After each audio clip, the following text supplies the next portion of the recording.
In America, there are two most valuable things that every great American knows. One is that we have our freedom, and two is that we have football. Football is huge in America. Football is the most watched sport in America. Football is just the greatest thing to America.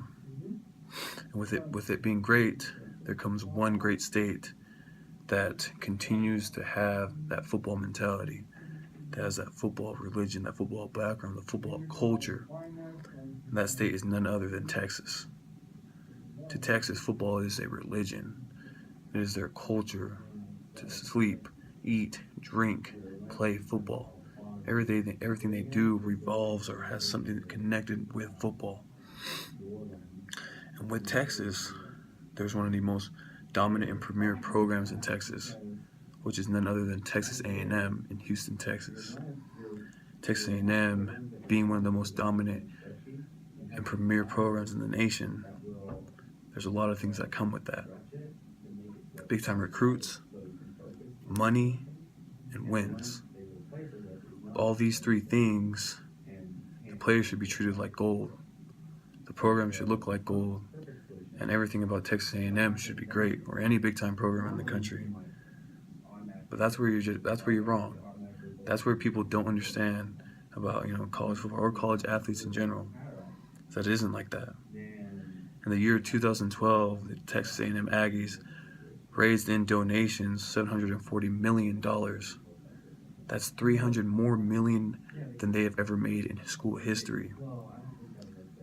And with that much money being made, you would think the extra money would go, facilitate the players, or they would be given more gear, or just somewhere in line it'd go back to the people who are making the money, which are the football players, putting all the groundwork, going to school, practicing hard, winning the games for them. But no. They also recorded how much money their number one player in 2012 made, or how much he was worth. His scholarship was worth $22,470. That's not even a fraction or a hundredth of what that money they made in donations comes out to be.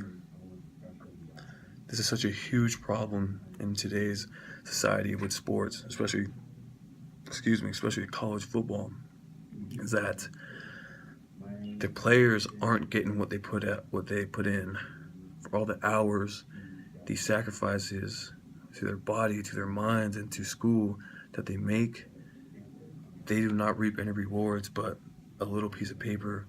At the end of the day, they still have to go out and work a little bit harder to get another job if the NFL isn't their path. So why is this important? It's important because the kids aren't treated right. The kids are being enslaved into these universities to make money for other people who aren't doing anything. That's why it's important. An average day for a college athlete isn't no typical day as an average student. You gotta wake up in the morning, 5 a.m. sometimes, maybe even earlier sometimes for workouts. Or after workouts, you gotta jet off to class. Then right after class, you have a film session later on in the evening. And then on top of that, you still have to do your homework. So with just that, with lifting in the morning, class, and film, by that time, most of your day is over. By that time, it's already 5, 7 o'clock. And you still have to wake up the next morning and do it all over again.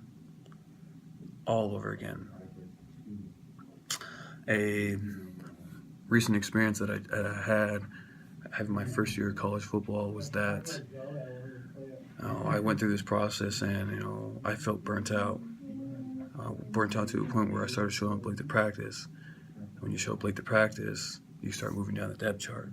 When you start moving down the depth chart, that's when they decide whether or not to keep you or not. Whether or not you're doing well in your academics or not. The coaches much rather you make the bare minimum in academics and do well in football than do excellent in academics and do the bare minimum in football. That's just the way it goes in football. It sounds unfair, but that's the way it goes.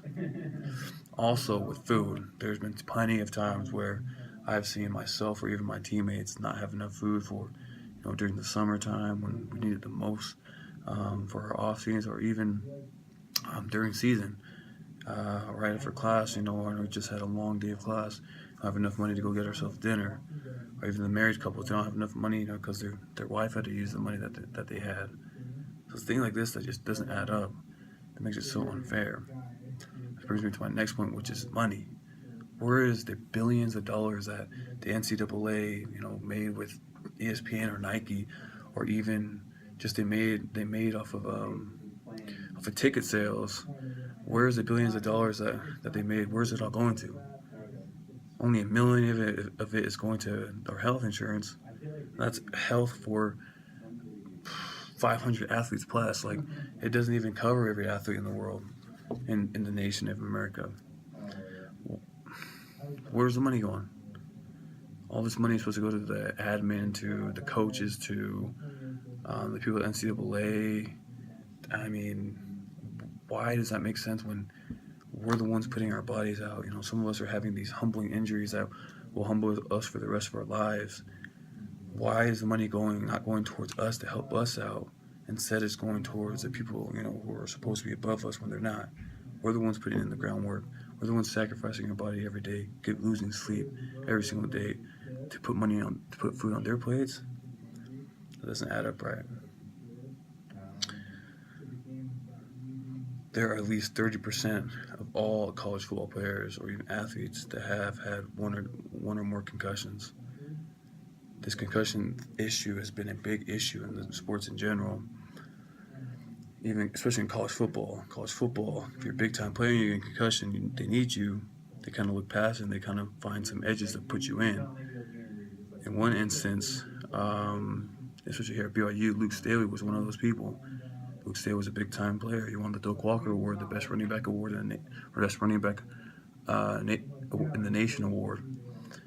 But what he didn't know was that he's had multiple concussions, in which he is now suffering for the rest of his life, having daily migraines, daily suffering of loss of sleep. All this simply because he played a game of football. And the doctors weren't honest with him. They just wanted him to be the spotlight to go win games and, but at the end, suffer his life. None of this makes sense. Why are they lying to us? Why can't they just be upfront with us? All we want, is a little fairness. We want to be treated right. We want to be not lied to, but, be told the truth. Simple things like that. And as we look just through history, the NCAA and even college coaches haven't been honest or upfront with everything. They want to keep this a secret because they don't want college athletes to realize their value, realize that we really should be making workers' comp. We really should be making a salary or have our own decisions whether to come to practice or not. We're the ones making the money for these programs, not them. Things need to change.